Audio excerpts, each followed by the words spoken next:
Druhá svetová vojna. Nacisti vraždia civilné obyvateľstvo. Nazývalo sa to Sardinková metóda. Obete ukladali vedľa seba ako sardinky do konzervy. Efektívny spôsob, ako za krátky čas zničiť čo najviac ľudí. Ale tento film nebude o nacistoch. Ruky zviazané za chrbtom. Strela odborne namierená do krku a pád do obrovského masového hrobu. Týchto ľudí nezabili nacisti. Zabíjal ich jeden zo spojencov. Sovietsky zväz. Sovietsky zväz zabíjal ľudí takýmto spôsobom celé roky, ale aj predtým, aj potom, ako sa pridal k spojencom. Tieto obete nemajú pomníky.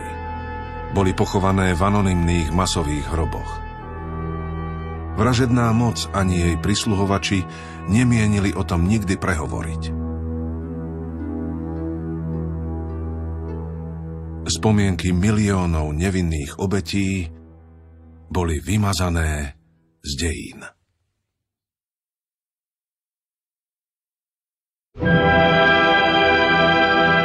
Sovietsky príbeh.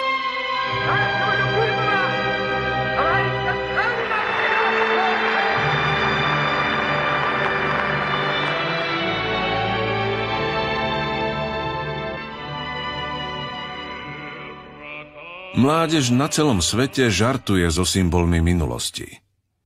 Nacistický hákový kríž sa považuje za zlý žart, ale sovietske symboly nie. Komunizmus predsa nebol nacizmus. Jeho myšlienka vyjadrovala rovnosť a harmóniu. Na myšlienke nebolo nič zlé, ale v skutočnosti bolo.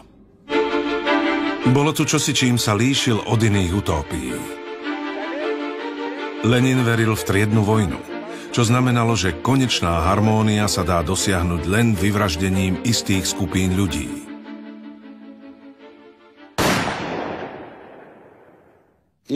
Ako náhle sa komunisti dostanú k moci, nezáleží na tom, v ktorej krajine. Rusku, Poľsku, Kube, Nikarague, Číne. Okamžite zničia 10% populácie. A to je špecifické. Nie je to určené na zničenie nepriateľov. Oni nie sú nepriatelia. Ide o zmenu štruktúry spoločnosti. Je to sociálne inžinierstvo, manipulácia. Popredných intelektuálov, najlepších odborníkov, inžinierov, všetkých zabijú. A potom budujú novú spoločnosť. Obeste najmenej 100 kulakov. Popravte zajatcov. Robte to okázalo, aby sa ľudia triasli od strachu stovky kilometrov ďaleko. Lenin. V roku 1917 nastolili moc komunisti. Lenin dostal príležitosť zaviesť marxizmus do praxe. Každého, kto sa pokúsil o odpor, zastrelili. Zbúrených sedliakov zmasakrovali. Nikto nevie presne, koľko ľudí zomrelo, ale hovoríme o najmenej 10 miliónoch.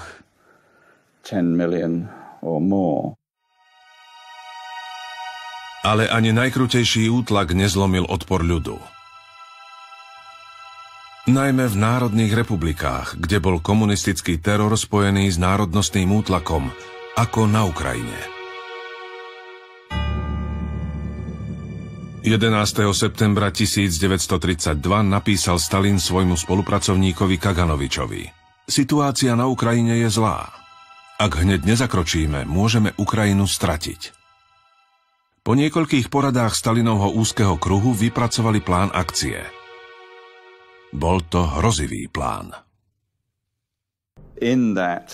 V zime 1932-1933 vzali Ukrajine všetky potravinové zásoby.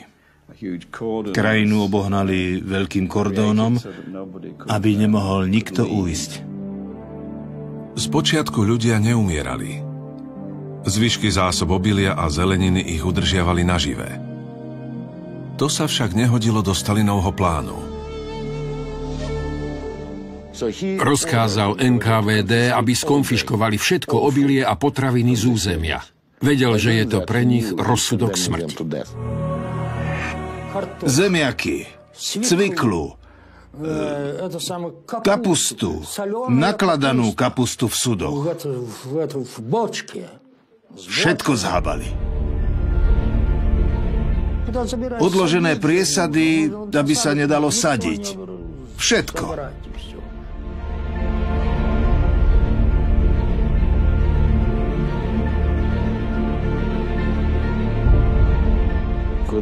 Keď vzali roľníkom potraviny, ešte im aj zakázali, aby si ich zháňali inde, kupovali, vymieniali, alebo si na ne zarobili. A potom nastal hlad.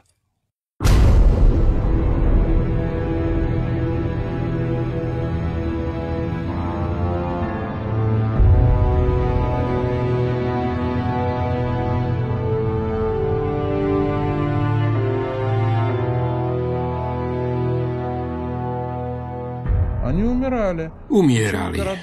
Do miest ich tiež nepúšťali. Stáli tam strážne jednotky, ktoré zhadzovali umierajúcich z vlaku a niektorí umierali priamo na stanici, na ceste do Charkova, Kyjeva.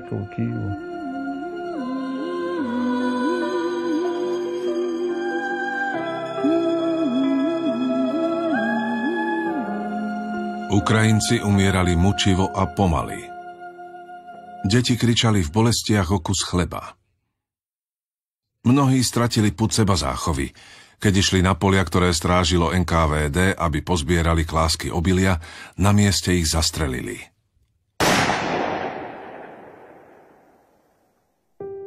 Ale väčšina obetí umierala pomaly doma. Špeciálne jednotky NKVD obchádzali príbytky a zbierali mŕtvoly. Za každú dostali 200 gramov chleba. Vstúpili do domu, pýtali sa, zomiera niekto? Daj ho sem. V posteli ležala umierajúca žena. Hovoria, daj ho sem, aj tak zajtra zomrie. Na čo budeme chodiť znova? Žena prosí, ešte žijem. Chcem žiť.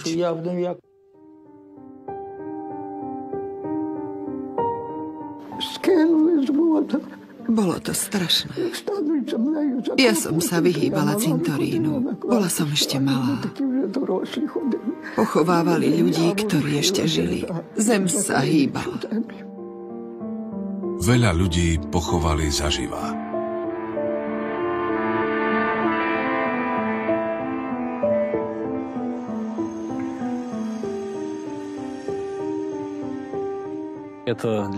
Toto miesto je pre mňa posvätné, lebo tu ležia obete hladomoru. Aj moji príbuzní, moja babička.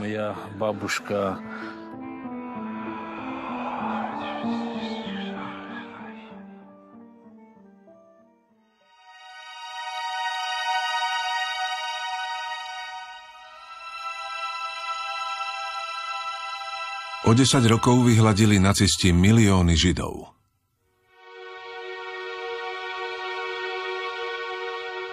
Vzali im zlato, rozstavili a zlaté tehly uložili do švajčiarskych bank. Nevieme, čo urobili komunisti so zlatom, ktoré zhabali ľuďom. A mali vôbec nejaké zlato? Vieme však, čo urobili s obilím, ktoré im zhabali. Vyviezli ho na západ. Milióny a milióny tón.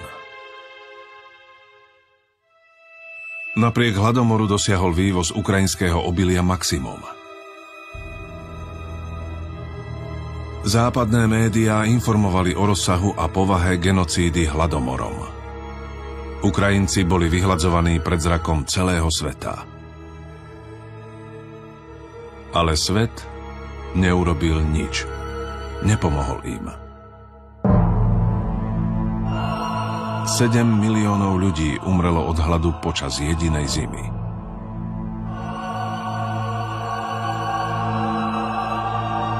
Ľudstvo dovtedy nevidelo účinnejší vyhladzovací program ako na Ukrajine počas zimy 1932 až 1933.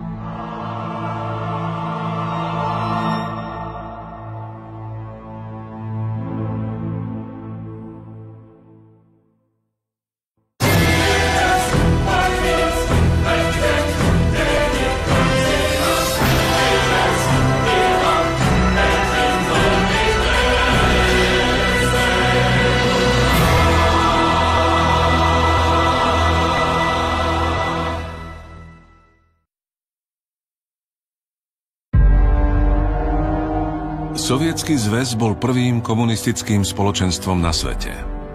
Bol to obrovský sociálny experiment.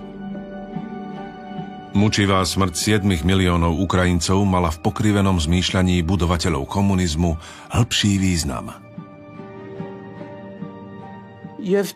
Musíte urobiť revolúciu, nastoliť diktatúru proletariátu.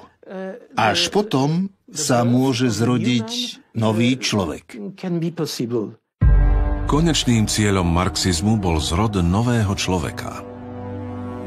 Vychovanie evolučne novej formy človeka, ktorý sa bude líšiť konaním, myslením a vzhľadom. Komunisti však vo svojich snahách neboli jediní. Wir müssen einen neuen Menschen erziehen und zu einer neuen Lebensform zu führen.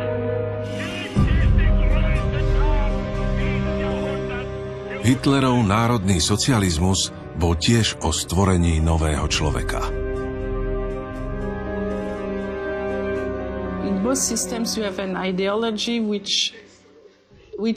Obe zriadenia vytvárajú ideológiu s ambíciou stvoriť nového človeka. Nesúhlasia s ľudskou prirodzenosťou. Sú proti prírode, proti ľudskej prirodzenosti. Z toho korení totalitný režim. V oboch prípadoch. Nacistická ideológia bola založená na falošnej predstave o biológii a komunistická na falošnej sociológii. Ale oba systémy sa tvárili ako vedecky podložené. Popredný nacistický vedec Alfred Rosenberg vypovedal pred Norimberským súdnym tribunálom, že Hitler zneužil myšlienku národného socializmu. Podľa názoru nacistov to nebola vôbec zlá myšlienka. Zdraví, krásni, plavovlasí a šťastní ľudia.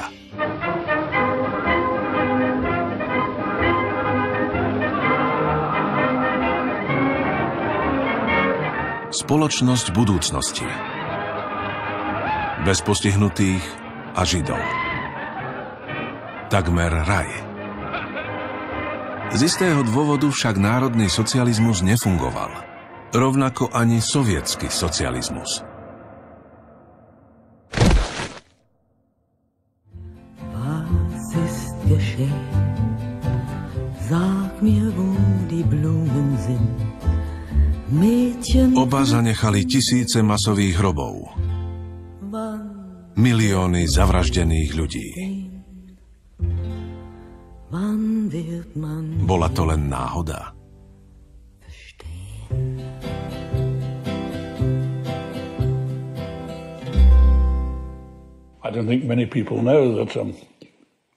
Mnohí ľudia ani nevedia, že v 19.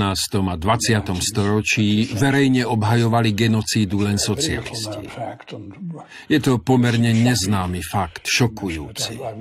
Keď to prednášam na univerzitách, poslucháči sú vždy šokovaní.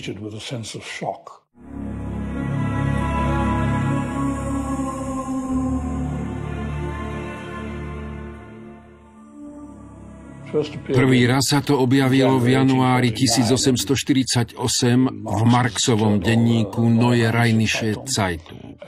Engels napísal, čo znamená triedny boj v marxistickom ponímaní. Keď nastane socialistická revolúcia, dôjde k triednej vojne.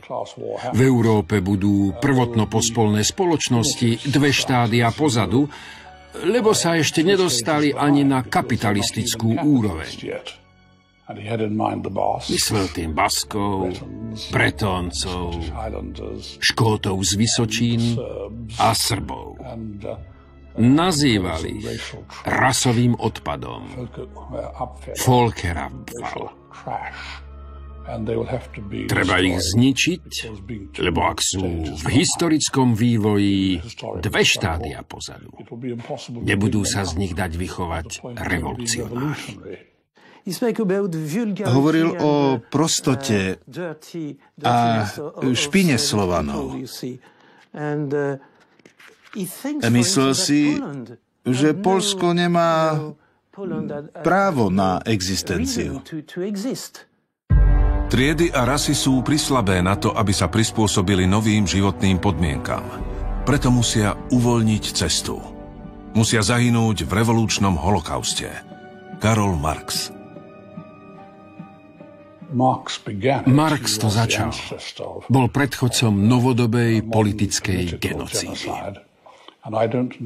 Neviem o nejakom európskom filozofovi modernej doby, ktorý by pred Marxom a Engelsom verejne obhajoval rasové vyhladenie. Nič ranejšie som nenašiel, tak sa domnievam, že to začali oni. Učenie Marxa a Engelsa pozorne študoval Lenin, muž, ktorý vybudoval prvý marxistický štát na svete. Rok po Leninovej smrti v roku 1924 uverejnili New York Times malý článok, ktorý v tom čase prešiel takmer bez povšimnutia. Bol o nejakej novozaloženej strane v Nemecku. Národná socialistická robotnícka strana, ktorej patrónom a otcom je Adolf Hitler, uvádza, že Lenin a Hitler majú veľa spoločného. Koho citujú? Istého doktora Goebbelsa. Po rečníkovom výroku, že Lenin je druhý najväčší muž po Hitlerovi a že rozdiel medzi komunizmom a Hitlerovým presvedčením je len nepatrný, sa na znak vzrušenia ozval štrngot pivných kríglov. Neuveriteľné. Budúci minister nacistickej propagandy Goebbels otvorene hlásal, že rozdiel medzi Leninovým komunizmom a Hitlerovým učením je len nepatrný. Ako sme sa dočítali, nemohlo to mať voličský úspech. A tak zmenili nacisti taktiku.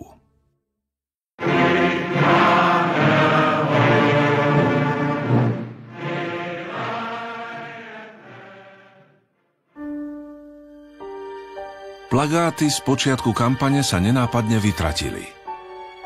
Už nikdy verejne nezdôrazňovali podobnosť s komunizmom. V úzkom kruhu svojich bol však Hitler aj nacisti otvorenejší.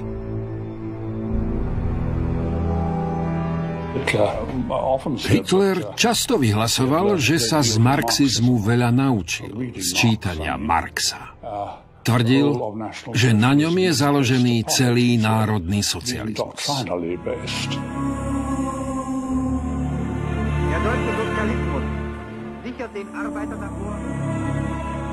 Ľudia stále zabúdajú, že nacistický režim v Nemecku bol tiež socialistický. Oficiálne sa volali Národná socialistická robotnícka strana. Bola to teda odnož socializmu. Sovieti boli medzinárodní socialisti a v Nemecku boli národní socialisti. V skutočnosti je to to isté, len interpretácia je iná.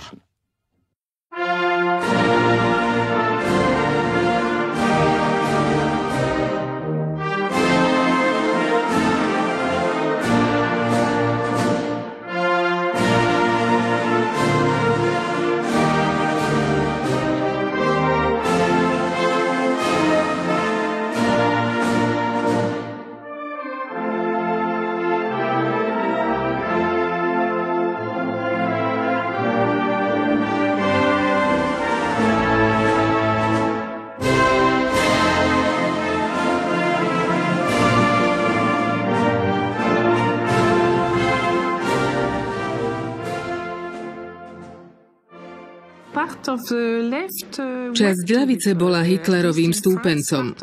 Aspoň vo Francúzsku sa časť socialistov priklonila k Hitlerovi.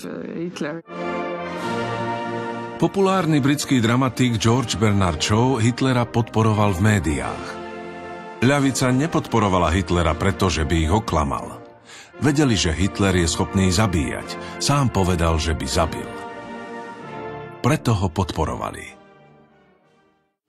You must all know half a dozen people at least who are no use in this world, who are more trouble than they are worth. Just put him there and say, sir or madam, now will you be kind enough to justify your existence? If you can't justify your existence, if you're not pulling your weight in the social boat, if you're not producing as much as you consume, or perhaps a little more, then clearly, we cannot use the big organization of our society for the purpose of keeping you alive, because your life does not benefit us, and it can't be of very much use to yourself. Bernard Shaw hlásal zabíjanie podľa kategórií. Nie podľa rasových kategórií, ale podľa charakteristiky. Ideálny alebo nežiaduci. Vynoženie parazitov spoločnosti. To bolo ideou marxistického socializmu. Shaw požiadal v londýnskej tlači vedcov, aby vynašli humánny plyn. Vyzývam chemikov, aby vynašli humánny plyn, ktorý by zabíjal okamžite a bezbolestne. V každom prípade smrteľný, ale humánny a nie krutý.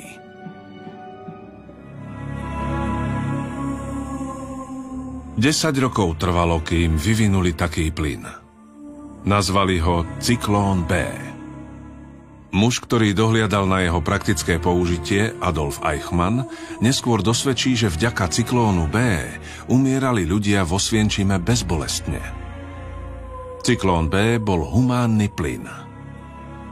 Áno, Eichmann použije presne tieto slová. Avšak Bernard Shaw bol, tak ako jeho ľavica, zásadne proti nacizmu. Lebo Hitler pokrivil marxizmus na nepoznanie.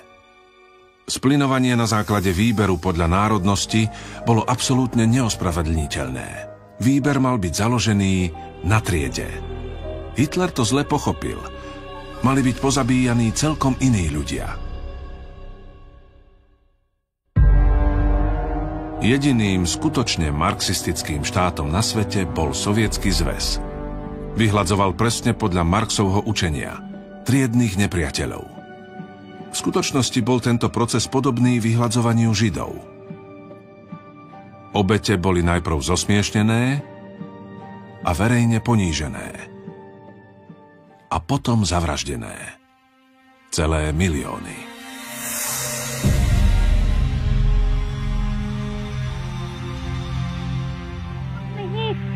Ведут сейчас с нами вместе разоблачить и еще можем больше разоблачить, которые остались. Никто не стесняйтесь, не бойтесь.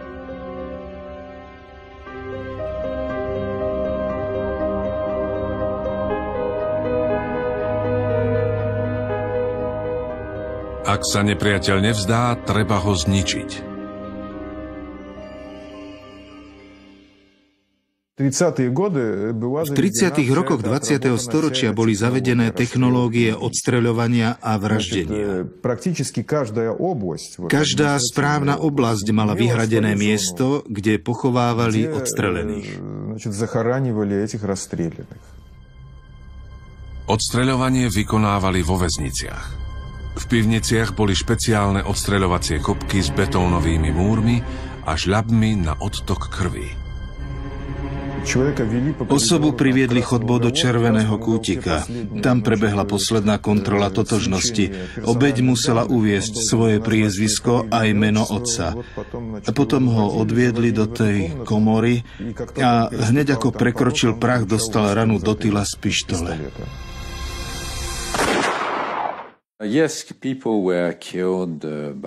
Ľudí zabíjali strelou do hlavy. Za noc ich zavraždili niekoľko stoviek.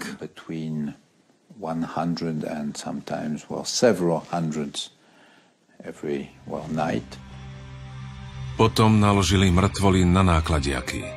Odviezli ich za mesto a pochovali ich do okolitých lesov a parkov. Toto je Bikivinský les pri Kieve. Starší ľudia nikdy nezabudnú na nákladiaky, ktoré tadiaľ prechádzali v noci. Krv z nich kvapkala na cestu. Príbuzní mohli navštíviť toto miesto až po 50 rokoch. Vytvorili tento pamätník, kde sú pomníkmi stromy. Každý strom v tomto lese je obviazaný šatkou na pamiatku nevinných obetí, ktoré boli brutálne zavraždené a vhodené do masových hrobov.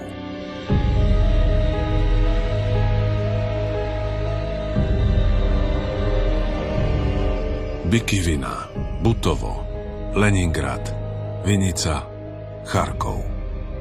Masové hroby posiali celú krajinu. Spoločnosť bola vyčistená od všetkých skupín neschopných budovať komunizmus. Celé generácie detí stratili rodičov a stali sa z nich bezdomovci. Takzvaní bezprizornie. Milióny ich žobrali o kus chleba v sovietských mestách. Bol to nepríjemný pohľad. Najmä keď prišli do Moskvy zahraniční priatelia. Stalin tento problém vyriešil. V polovici 30. rokov Stalin problém bezprízorných vyriešil. Schválil, aby sa deti strieľali od 12 rokov.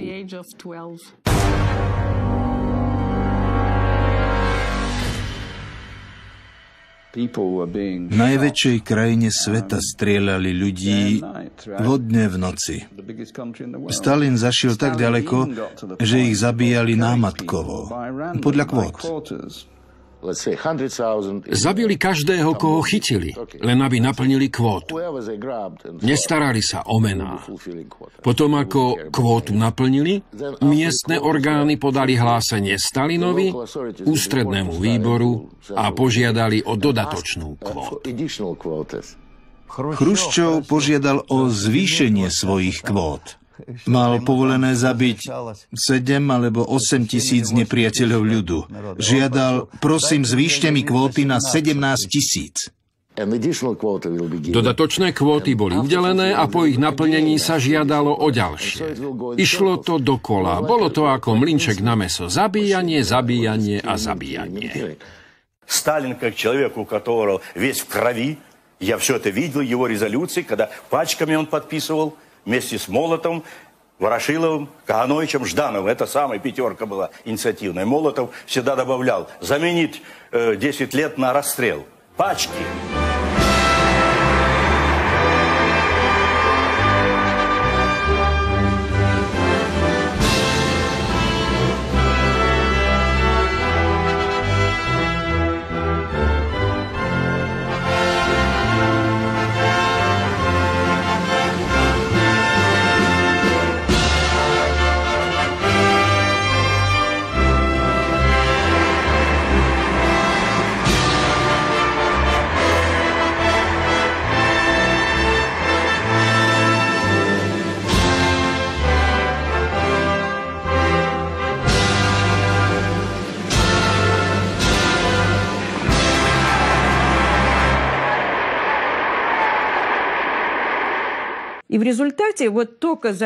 Len v rokoch 1937 až 1941 to bolo 11 miliónov ľudí. Viete si to predstaviť? Rozsah toho útlaku proti vlastnému ľudu? Podľa mňa svet, Európa, určite nikdy nezažila také krviprelievanie. Ani čo sa týka počtu, ani spôsobu zabíjania. V Európe sa objavil muž, ktorý verne nasledoval situáciu v Rusku. Hitler. Zavraždiť milióny ľudí za krátky čas bolo skutočne pozoruhodné. Holokaust bol zatiaľ len myšlienkou v Hitlerovej hlave. Hitler! Sieg!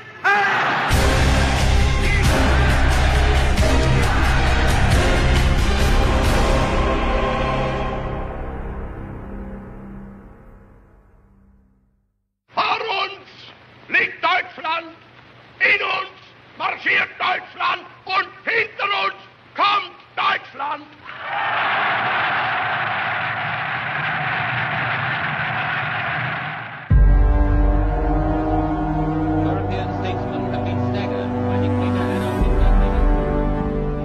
Hitlerov zdeformovaný pohľad na svet nadobúdal skutočné obrysy.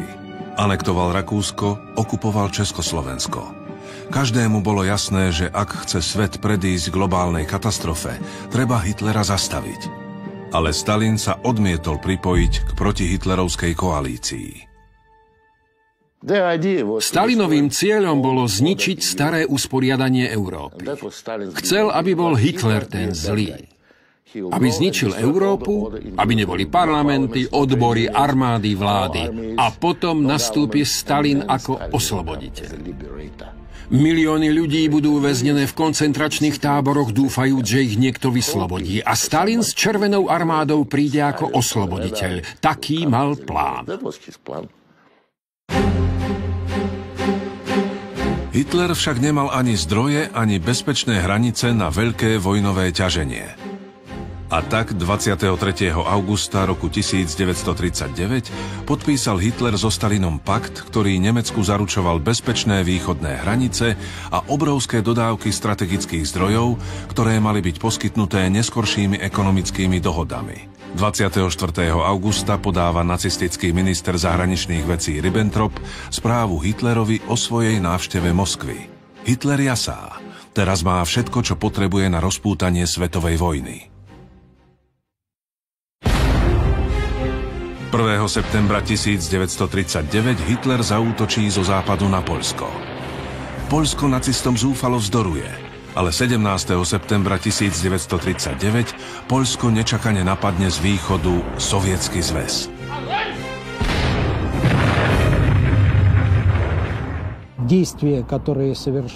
Rozhodnutie sovietskej vlády o vydaní rozhodnutia vpádu na územie Poľska bolo podľa všetkých noriem medzinárodného práva jasným aktom agresie. Bombardéri Luftwaffe útočili na poľské mestá a sovietský rádiovysielač v Minsku ich navádzal na cieľ.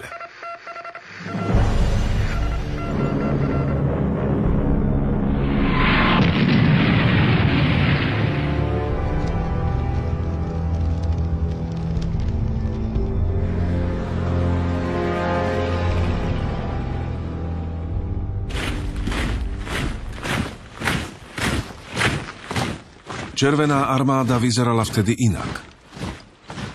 Vstúpila do druhej svetovej vojny po boku SS.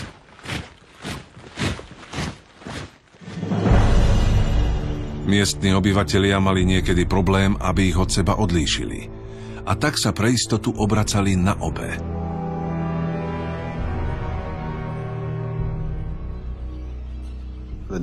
Nemecká armáda sa stretla s Červenou armádou v strede Poľska. A potom si tie dva totalitné netvory, Sovieti a Nemci, rozdelili štát na poli. Sovietská tlač vykresľovala celú udalosť ako boj proti poľskému fašizmu. Mierumilovné nacistické Nemecko a Sovietsky zväz bojovali proti agresívnemu poľskému fašizmu.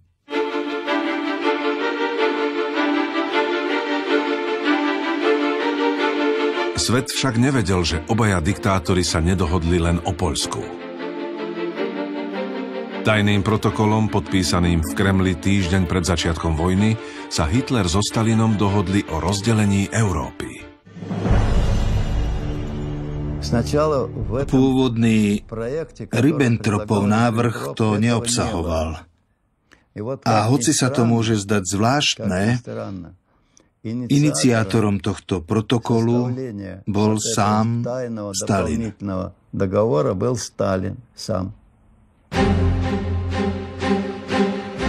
My sme to odmietali. Chápete?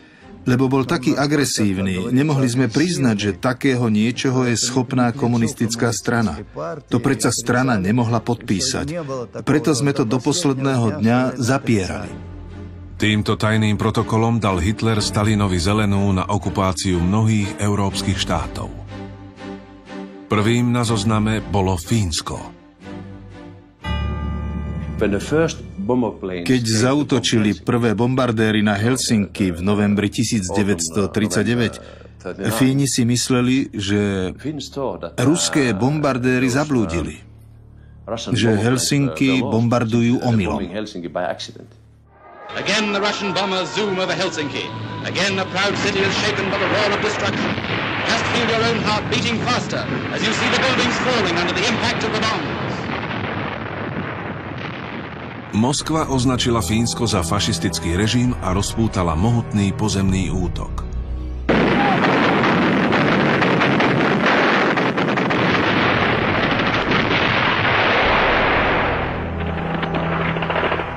Bola to hrôza.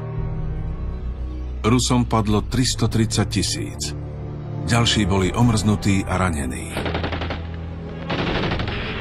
Malé Fínsko zázračne vzdorovalo najväčšej armáde na svete. Ale za nesmiernu cenu. Môj otec stratil v tej vojne 4 bratov. Veľa na jednu rodinu. To bola cena, ktorú sme museli zaplatiť za to, že sme nesusedili s demokratickým zriadením. Finland's flag is still flying.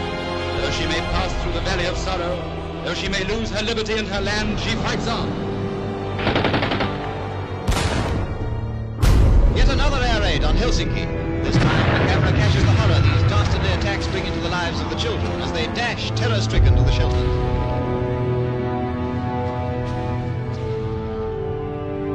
People cowering against a wall for safety from aerial death. This is the mark of warfare against women and children. As the Russians retreat from the Arctic villages, even if they can't win, they can still burn and destroy. Za svoju brutálnu agresiu proti Fínsku bol Sovietsky zväz vylúčený zo spoločnosti národov. Tvrdenie Kremľa o boji proti fínskemu fašizmu nebolo brané vážne. Len 3 štáty boli dovtedy ligou označené za agresorské. Militantné Japonsko, fašistické Taliansko a nacistické Nemecko. Teraz sa k nim pridal Sovietsky zväz. Sovietskému zväzu tak zostal v Európe len jeden spojenec. Hitler.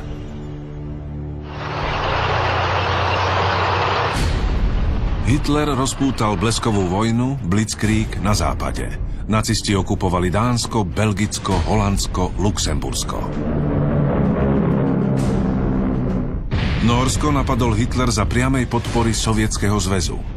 Stalin poskytol nacistom sovietsku námornú základňu v Murmansku, z ktorej Hitler zaútočil na Nórsko. Keď sa Berlín rozhodol nevyužívať ďalej základňu, nemecký admirál Raeder poslal ďakovný list veliteľovi sovietskeho námorníctva Kuznecovovi za služby poskytnuté nemeckému námorníctvu. Stalin napísal nacistickému ministrovi zahraničných vecí Ribbentropovi. Priateľstvo medzi Nemeckom a Sovietským zväzom bolo spečatené krvou. Zrejme myslel krv sovietských a nacistických obetí. A bolo to skutočné priateľstvo. Sovietskí a nacistickí dôstojníci sa stretávali a diskutovali o vývoji vojny. Toto je z decembra 39. roku. Vývoj bol dobrý. Výhliadky ešte lepšie. Mali dôvod na oslavu.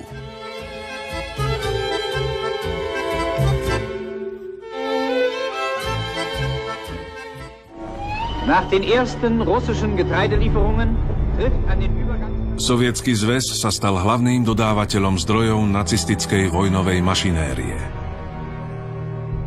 Tisíce tón ropy, železnej rudy, stavebného materiálu.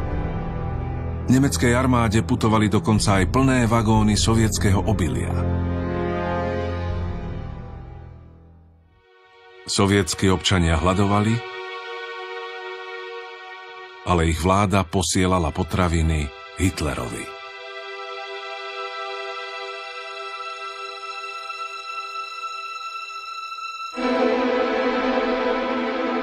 Sovietsky zväz zašiel ešte ďalej.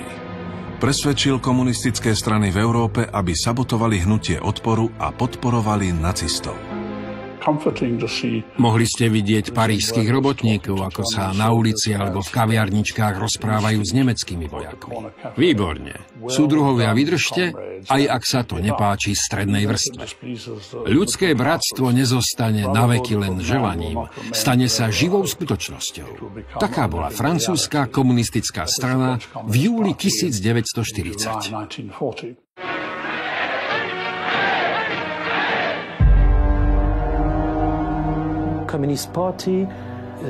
Komunistická strana dnes tvrdí, že kládla odpor nacistom už pred júlom 1941, kedy bol napadnutý Sovietsky zväz. V skutočnosti bojovali proti vláde maršala Pétaina viac ako Nemci.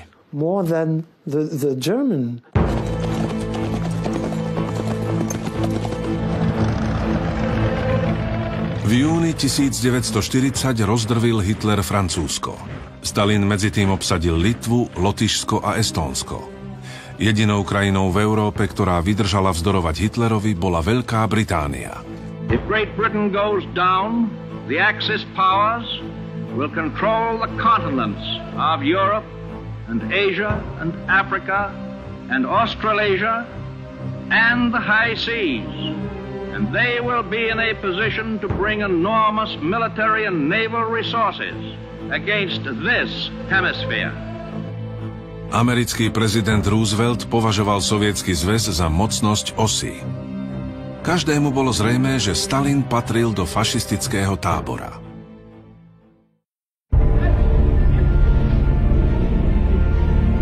Sovietsky predseda vlády Molotov prišiel do Berlína rokovať o povojnovom usporiadaní sveta.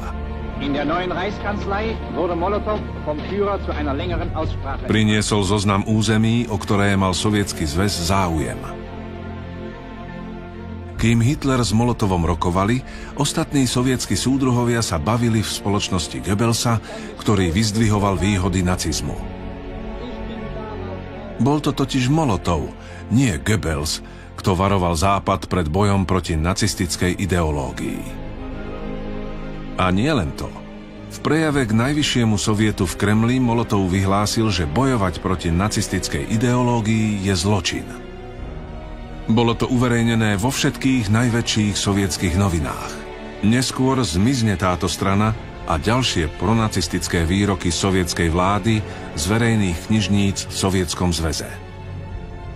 Ale prečo bol boj proti nacizmu zo sovietskeho pohľadu zločin? Lebo masové vraždenie a koncentračné tábory boli podložené práve touto ideológiou. Práca oslobodzuje. Nacistické tábory. Práca je česť. Sovietské tábory. Ak by chcel niekto bojovať proti ideológii, ktorá za tým stála, bojoval by aj proti sovietskému režimu. Molotov to vedel. A bol to práve on, kto dohliadal na vyhladenie 7 miliónov Ukrajincov. Himmler dohliadal na vyhladzovanie Židov. Obaja sa zhodli na tom, že pre obecné blaho sa musia niektoré skupiny jednoducho zabiť.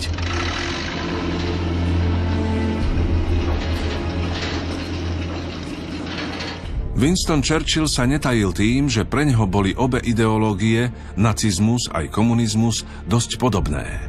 Podľa neho bol nacizmus určitou formou komunistickej krutovlády. Ten odporný komunistický despotizmus, ako ho nazval Churchill v roku 1940, nakoniec vyhral. Za pomoci spojencov. Tu sa to oslavuje. 60. výročie Veľkej októbrovej socialistickej revolúcie. Historická vojenská prehliadka. O nič menej ako prvá sovietská oslava víťazstva druhej svetovej vojny. Spolu s nacistami. Die kommandierenden Generale der deutschen und sowjetrussischen Truppen nahmen gemeinsam den Vorbeimarsch ihrer Formationen ab.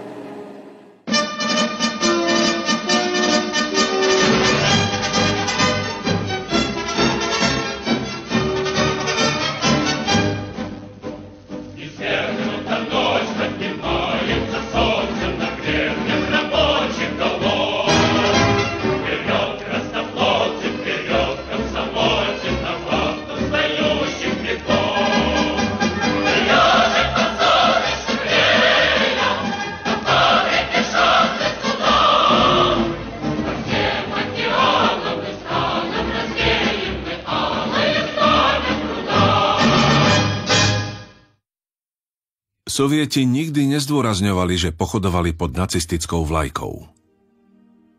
Oficiálne sa Moskva prezentovala ako zarytý bojovník proti fašizmu. Veľa ľudí tomu verilo. Veľa Židov utieklo pred Hitlerom do Sovietskeho zväzu. A potom urobil Stalin niečo nepredstaviteľné. Všetkých ich zhromaždil a poslal ich naspäť gestapu. Na dôkaz priateľstva.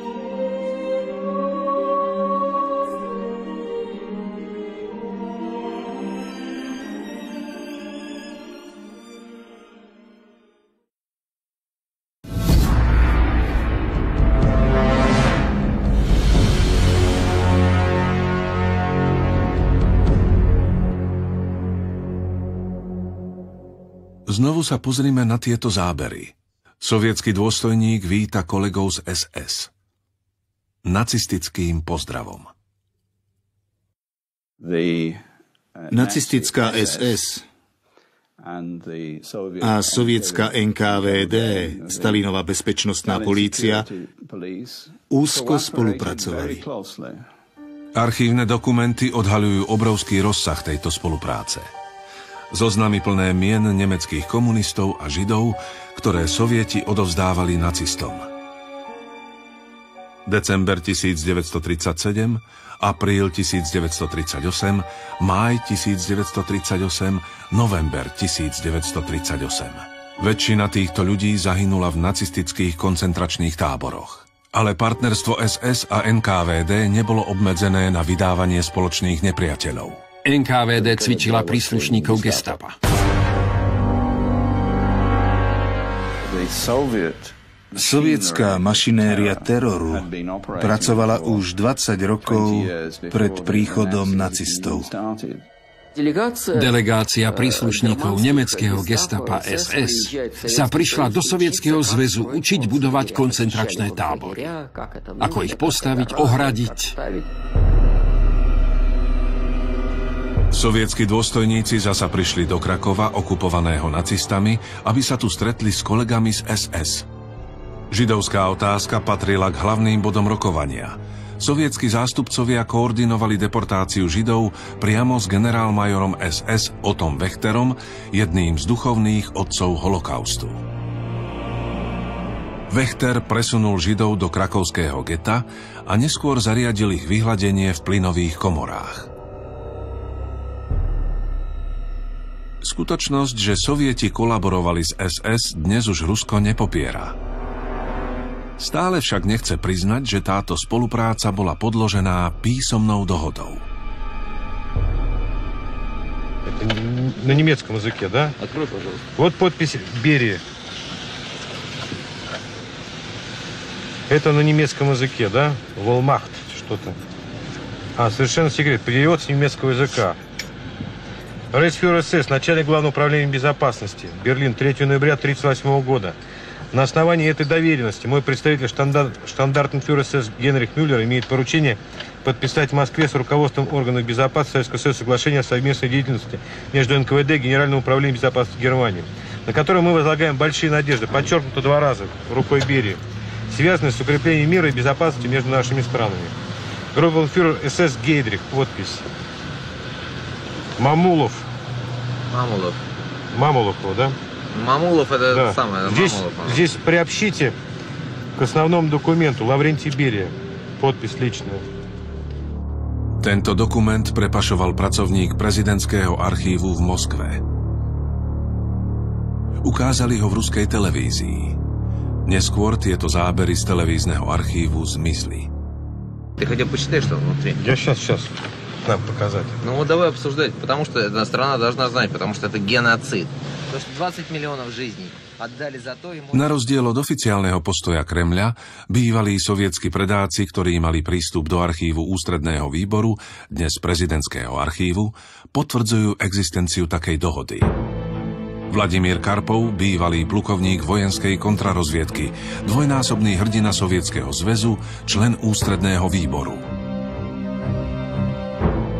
Convoys bringing in the entire Politburo and party bosses from every corner of the country. This man, Vladimir Karpov, said that so many problems had now mounted up that the way things were run had to be changed. Rozprávali sme sa s pánom Karpovom v jeho moskovskom byte na Kutuzovskom prospekte 26 v dome bývalého šéfa KGB Andropova a sovietskeho vodcu Leonida Brežneva. KGB, vtedajšie NKVD a Gestapo podpísali tajný dokument o spolupráci. Obvinili ma z klamstva. Tvrdili, že nič také nebolo. Boli sme predsa internacionalisti, vraj sme nemohli podpísať takúto dohodu. Tento rozpor je neuveriteľný. Na jednej strane sa Stalinov režim považuje za zločinný, ale na druhej strane sa robí výnimka v oblasti zahraničnej politiky, ako by nebol zločinecký. Ak je režim zločinný, potom koná zločinecky vo všetkých smeroch, vrátane zahraničnej politiky. To treba priznať raz a navždy. Ale Moskva si to nepripúšťa. Nechce pripustiť zločinnosť sovietskeho režimu. Dokumenty odhaľujúce pravú povahu sovietskeho režimu boli vyhlásené za falzifikáty. Takisto ako tajný dokument, v ktorom si podelili Európu. Je zaujímavé, že v tomto prípade podporuje popieranie Kremľa jeden západný historik, David Irving, ktorý sa ešte viac preslávil popieraním holokaustu. Ale prečo by popieral pravosť dokumentu? Môžeme sa len dohadovať. Органы НКВД возлагают на себя обязательство предложить советскому правительству программу по отстранению лиц еврейской национальности от органов власти, о запрещении использовать евреев и лиц, происшедших от браков с евреями в области культуры и образования. Вот подписи. Начальник Главного управления государственной безопасности Народного комиссариата Берия и представитель начальника Главного управления безопасности Германии штандартенфюрер СС Мюллер. Вот его подписи, вот печать. Znie to hrozivo. Ale hrozivejšie je to, že v dnešnom Rusku sú Stalinové činy obhajované na najvyššej úrovni. Člen parlamentu a bývalý ruský minister obrany Igor Radionov. Это была война, настоящая война. Это была война с еврейским фашизмом внутри государства. V Rusku je dnes Radionov len jeden z mnohých, ktorí veria, že pomáhať Hitlerovi v boji proti Židom v 30. rokoch 20. storočia bol len šľachetný odboj proti fašizmu. Židovskému fašizmu, ako sa dnes tomu hovorí v Rusku. V roku 1939 Stalin prepustil svojho dlhoročného ministra zahraničia Litvinova. Kvôli svojmu židovsko-ukrajinskému pôvodu Litvinov nebol vhodný na to, aby podpisoval dohody s Nemeckom. V máji 1939 bol Litvinov odstránený. Tanky NKVD obklúčili sovietske ministerstvo zahraničia. A Stalin vydal rozkaz. Vyčistite tú synagógu. Nepekné slová, ktoré by ste skôr očakávali od Hitlera, ale Stalin bol tiež schopný takého rozsudku.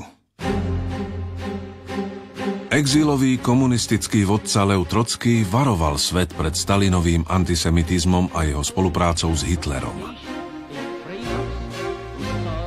Stalin's police, the GPU, has fallen to the level of the Nazi Gestapo. Jeho otvorenosť začala byť pre Kremel nebezpečná. Trocký si uvedomoval, že každý jeho prejav môže byť jeho posledný. Vedel, že Stalin po ňom ide, ale ani v najhorších snoch si nevedel predstaviť, aká bude jeho smrť krutá. Stalin poslal do Mexika tajného agenta. Ten sa vkradol do Trockého domu a roztrieštil mu hlavu horolezeckým cepínom. Trocký bojoval o život 2 dní a potom v nesmiernych bolestiach zomrel. Za Stalinovej éry sa s kritikmi Kremľa nediskutovalo. Boli zavraždení.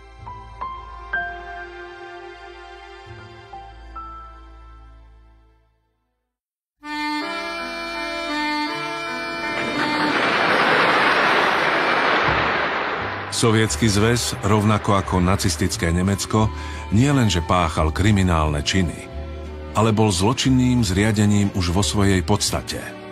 Každý, kto sa chcel stať členom Stalinovho politbíra, musel prijať zodpovednosť za vraždenie, aby bol dôveryhodný. Ako v zločineckej bande. Stalin zriedka podpisoval rozsudky smrti sám. Ostatní členovia politbíra sa tiež museli podpísať pod zoznamy smrti. Aj tí, ktorí neskôr Stalina odsúdili, boli osobne zodpovední za masové vraždy. Súdruhovia boli spojení spoločnými zločinmi. Nemali iné východisko, ako páchať ďalšie zločiny.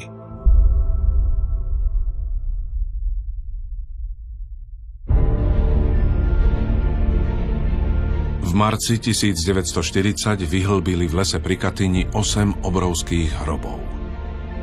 Ťažké nákladné autá k ním priviezli skupiny ľudí. Boli to poľskí armádni záložníci, lekári, inžinieri, učitelia. Prikázali im vystúpiť.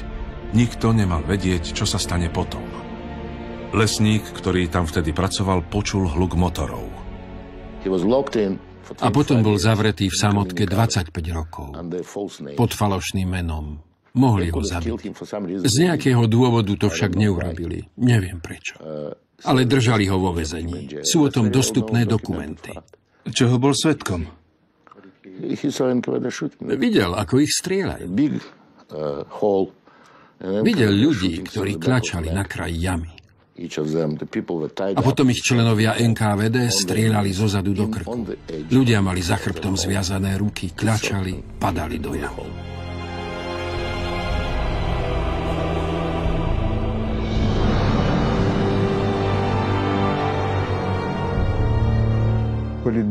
Politbíro CKV KPB rozhodlo, že všetci vojnoví zajaci z tých troch táborov musia byť zastrelení.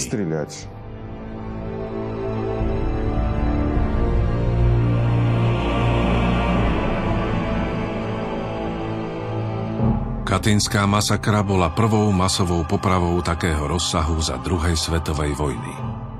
O krátky čas budú tento príklad nasledovať nacisti.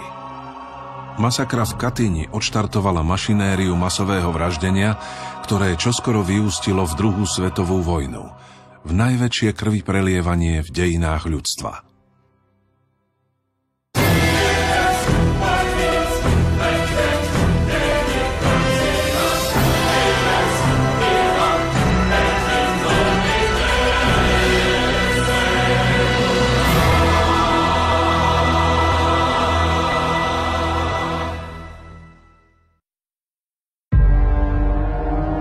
Po Katyni začali Sovieti vykonávať masakry pravidelne.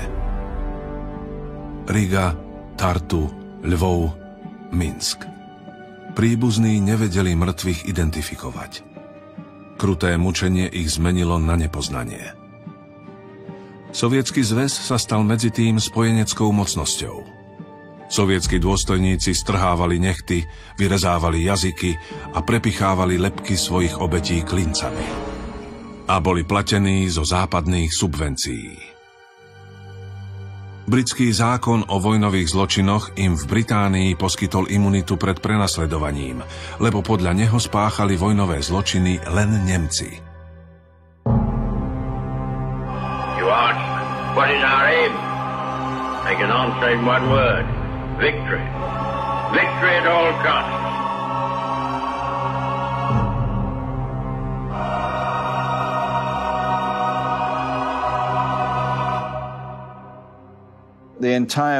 Celý západný svet žil 60 rokov v presvedčení, že všetky zločiny boli len nacistické zločiny. A toto presvedčenie sa len ťažko dalo zmeniť. Či sa niekedy Európa vyrovná so zločinnou časťou svojej minulosti, sa ťažko dá odhadnúť. Masové vraždenie je masové vraždenie. Nemal by sa robiť rozdiel medzi jednou a druhou stranou. A predsa je tu rozdiel.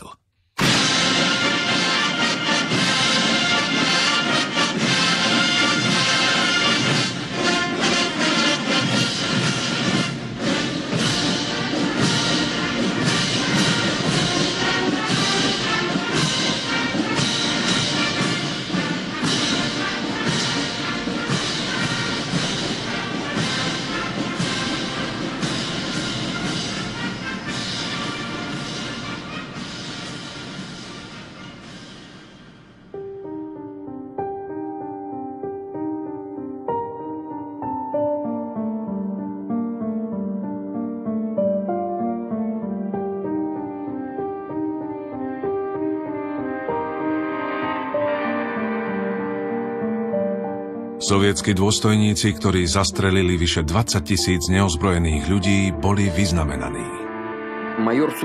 Major Soprunenko, ktorý stal za popravami v Katyni, bývalý sovietský tajný agent, dostal čestné vyznamenanie Pracovný rád. A Serov, ktorý sa neskôr stal šéfom KGB, bol za zastrelenie poľských dôstojníkov ocenený Leninovým rádom. To bolo najvyššie sovietské vyznamenanie.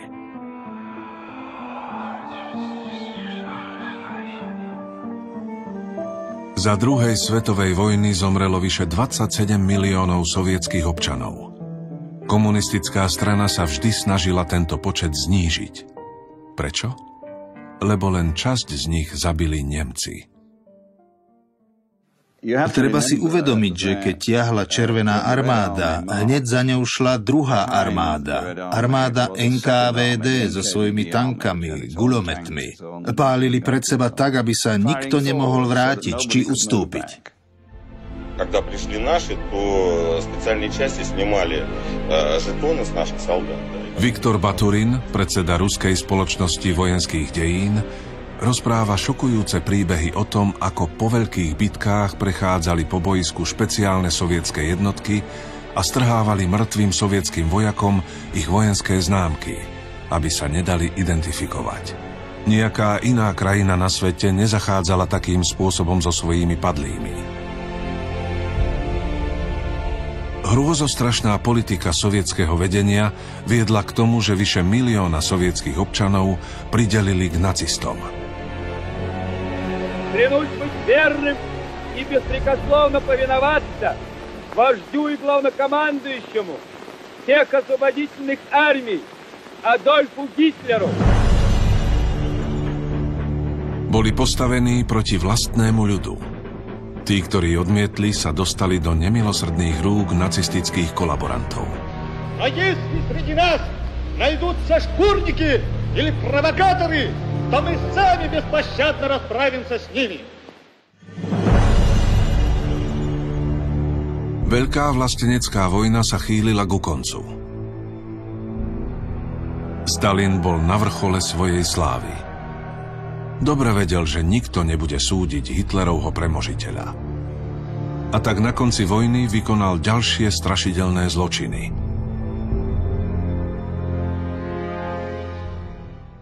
Stalin poslal do vyhnanstva vyše 12 národov, všetkých bez rozdielu, mladých aj starých, ženy a mužov. Boli medzi nimi dokonca aj členovia komunistickej strany. Všetkých vyhnal do Strednej Ázie, do Kazachstanu. Čečencov, Ingušov, Kalmikov, Karačevcov, krymských Tatarov, 12 národov celkom vyhladil. Sovietské deportácie sa podobali deportáciám SS, ale vo veľa väčšom rozsahu. Svedectvá sú hrôzostrašné. 60 až 70 ľudí v uzavretom dobyčiaku bez hygienického zariadenia, len s dierou v podlahe. Boli takí natlačení, že museli stáť. Nemohli si sadnúť. A keď vlak zastavil, vyložili stovky mŕtvych, ktorí zomreli po ceste.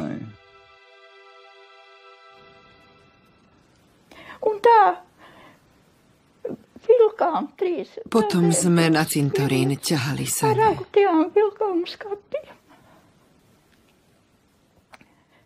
Keď vliekli môjho syna, strážnik nebol v službe. Deti sa nepovažovali za väzňov, preto ich pochovávali na civilný cintorín. Nás ostatných pochovávali do močiarov.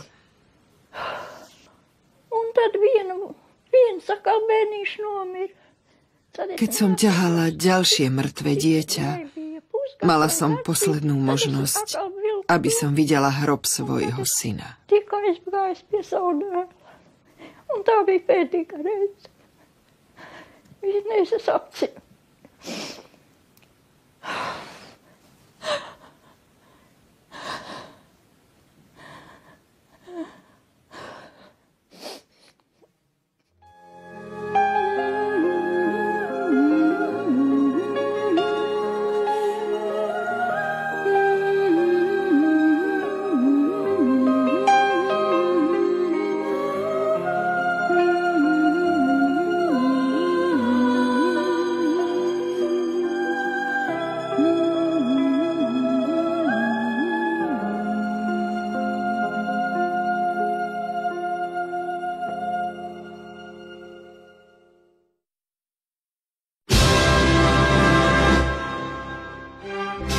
máji 1945 porazili spojenci Hitlera. Na západe sa premietali tieto strašidelné filmové zábery. Nacistický koncentračný tábor po oslobodení. Ale len málo ľudí pochopilo, čo naozaj vidia. Tábor bol vyprataný pre nových väzňov. Sovieti nacistické tábory nezničili, ale naďalej ich po vojne využívali.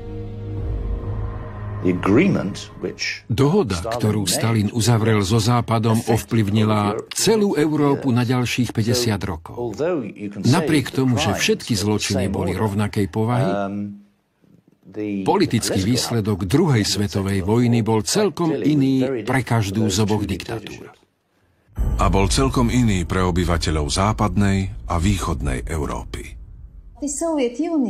Sovietsky zväz presunul mnohých etnických Rusov do okupovaných pobaltských krajín.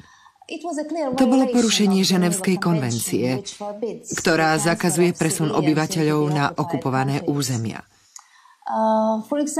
Napríklad v roku 1945 sa to dotklo členov rodiny mojich starých rodičov, ktorých s pištoľami pri hlave donútili sovietski dôstojníci, aby opustili svoje byty.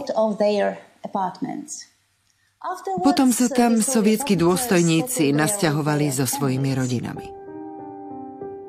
Kremel zorganizoval etnické čistky v pobaltských republikách, aby malo ruské osídlenie v pobaltských mestách prevahu. Estóncov, Lotyšov a Litovcov naložili do dobytčiakov a odviezli na Sibír. Malé pobaltské národy tak priviedli na pokraj zániku. Deportácie, popravy a mučenie sa stali pre milióny ľudí povojnovou realitou. Koncentračné tábory boli rozsiate po Európe a Sibíri. V mnohých z nich sa robili na ľuďoch strašné lekárske pokusy. V tábore Butugičak v Magadane používala KGB tisíce väzňov ako pokusné morčatá na pokusy s ľudským mozgom. Mnohí z väzňov ešte počas pokusov žili.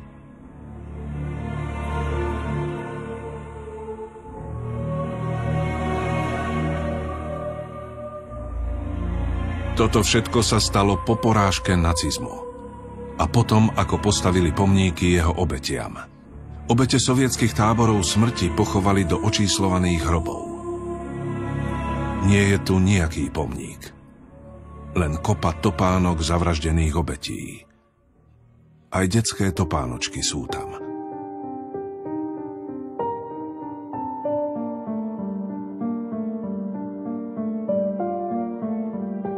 Povojnová KGB terorizovala obyvateľstvo s pocitom absolútnej beztrestnosti. Pustila z úzdy svoje najhoršie zbesilé chúťky. Išli sme von. Bola tam veľká kaluž krvi.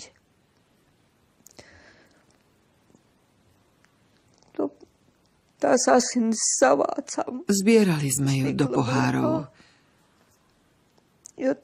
lebo to bola krv našich otcov.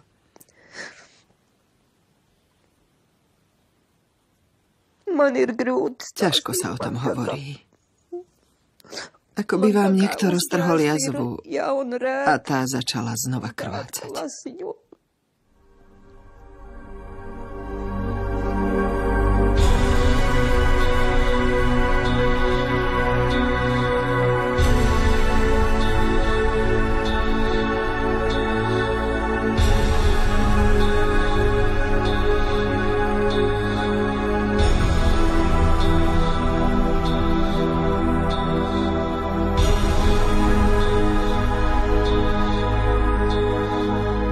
Tieto obrázky namaľoval väzenský dozorca KGB, ktorý slúžil 33 rokov v sovietskom systéme ministerstva vnútra.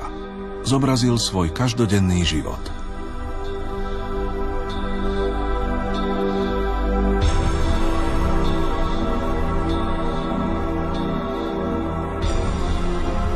Kto boli tí muži, čo páchali tieto zverstvá? Pozrime sa na jedného z nich.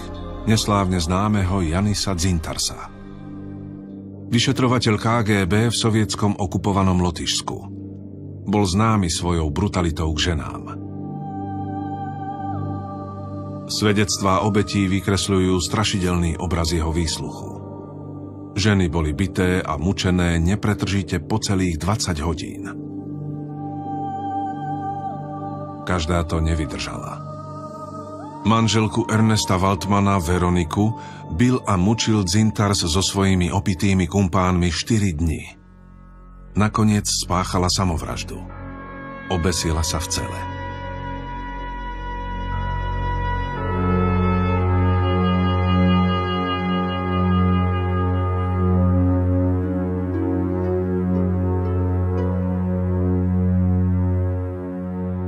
Keď sa Sovietsky zväz zrútil, Dzintars utiekol do Ruska.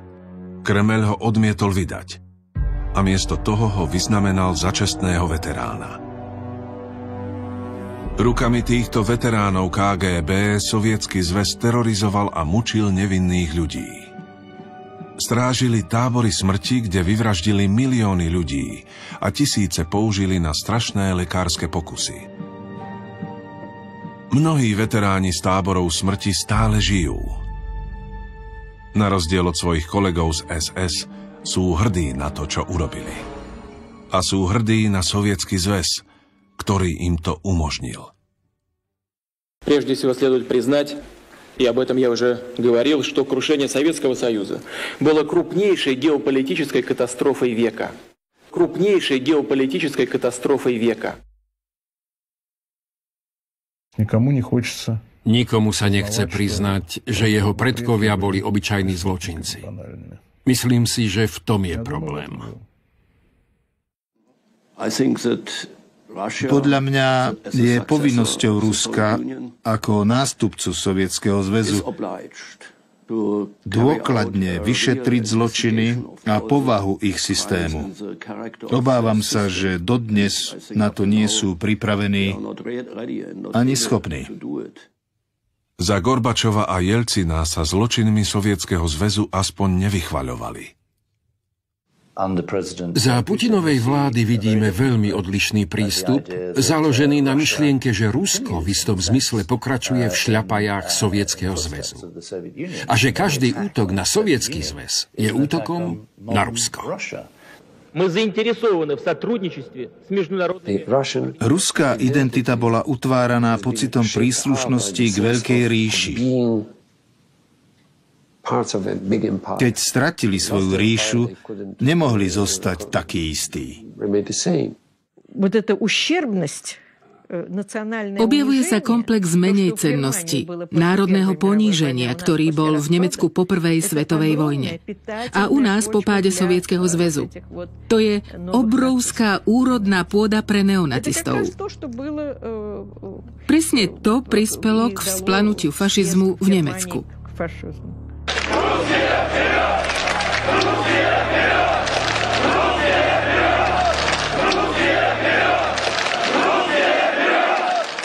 Od chvíle, ako nastúpil k moci Putin koncom 90. rokov, kedy sa začala druhá čečenská vojna, nastupuje masívna xenofobická propaganda zhora. Ľudia začali pociťovať nenávisť k cudzincom, ľuďom s iným jazykom, iným vierovyznaniam, štátom. A znovu bývalý ruský minister obrany Radionov. Практически все российские СМИ работают против России и народа, так как находятся в руках еврейской мафии. And the next speaker is Mr. Rogozin of Russia. Mr. Rogozin, you have the floor. Я работаю в Федеральном собрании России. Pán Rogozin viedol ruskú delegáciu na parlamentnom zhromaždení Rady Európy. Znepokojene hovoril o obrode fašizmu v Európe. Doma boli jeho prejavy trochu iné. Predvolebný spot jeho strany.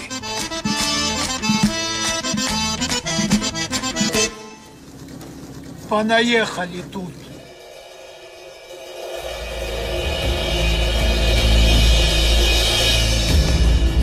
Подними и бери с собой.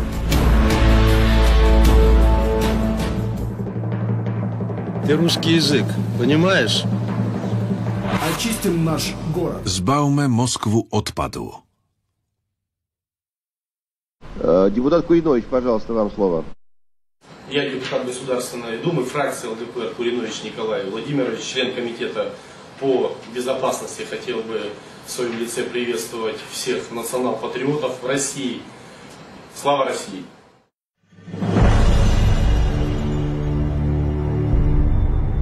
Nacistický pozdrav v ruskom parlamente. Ak si myslíte, že ďalej to zájsť nemôže, asi sa mýlite. Наш арестовали русский национальный социалист.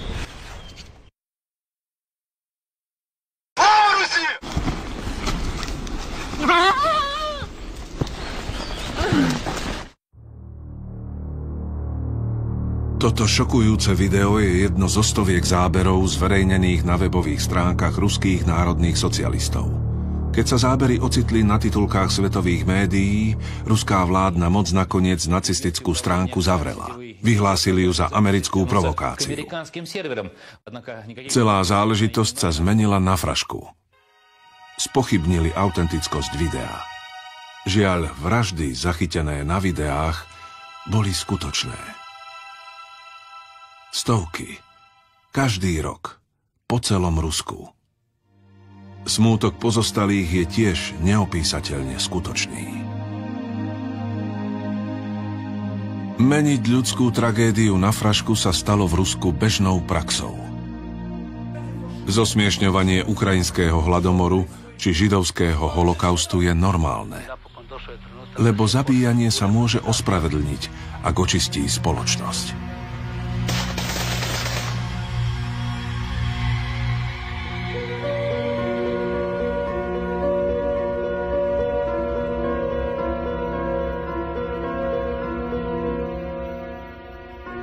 Z vrahov sa stali hrdinovia. Masoví vrahovia sú vyznamenávaní veteráni. Mladým ľuďom vštepujú, že nehumánne zločiny, ktoré spáchali, boli hrdinské činy. Nečudo, že mladí tieto zločiny kopírujú.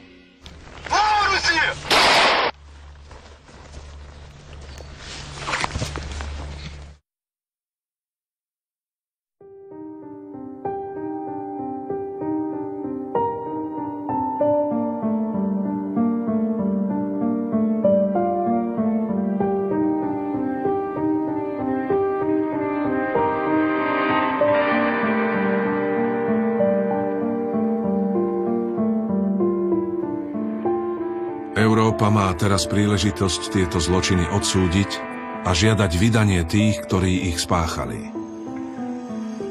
Európa však váha. Prečo? Každý vie, ako je Európa závislá na ruskom plyne a rope. Vieme presne, prečo. Európa neodporuje a ani nemôže odporovať Rusku v mnohých záležitostiach.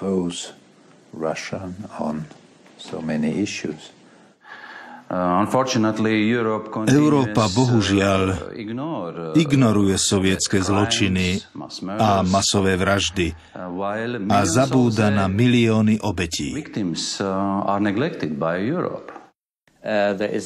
Všetky obete majú rovnaké právo na to, aby sa dostali páchatelia pred súd a boli odsúdení. Ale takto vo svete neplatí. Vezmime si prípad Katyň. Poznáme mená a adresy mnohých sovietských dôstojníkov, ktorí sa dopustili tých zločinov a chladnokrvne postrieľali nevinných ľudí.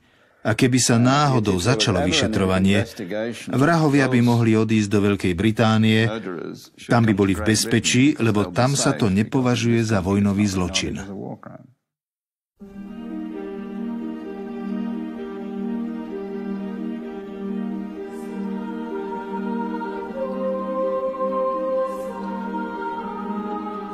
Ani ďalšie sovietske zločiny sa nepovažujú za zločiny. Ich obete potichu umierajú, bez útechy, bez spravodlivosti. V Európskej únii to majú rezervované iné obete.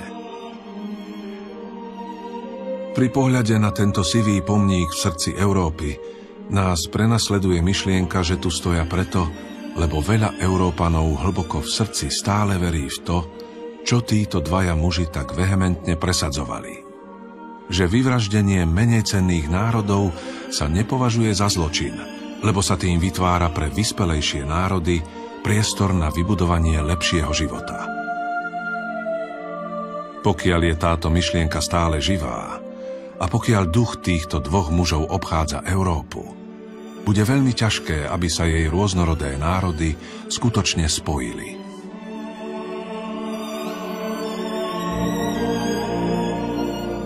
Sovietsky zväz vyvraždil vyše 20 miliónov mužov, žien a detí.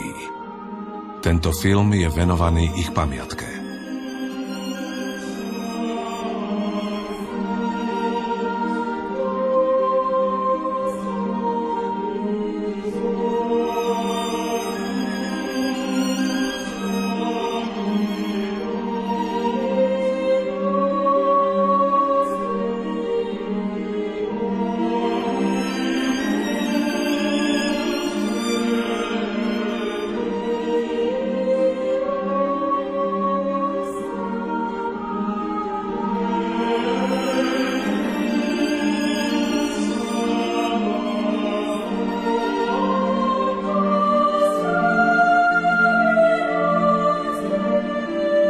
V slovenskom znení účinkovali Ivo Gogál, František Kovár, Laco Konrád, Ľubica Očková, Janka Hanúsková. Slovenské znenie pripravili Martin Norris, Miroslav Šibík, Ľubka Čutková a Olga Kmeťová-Stajková. Inštitút Leva 13. v roku 2011.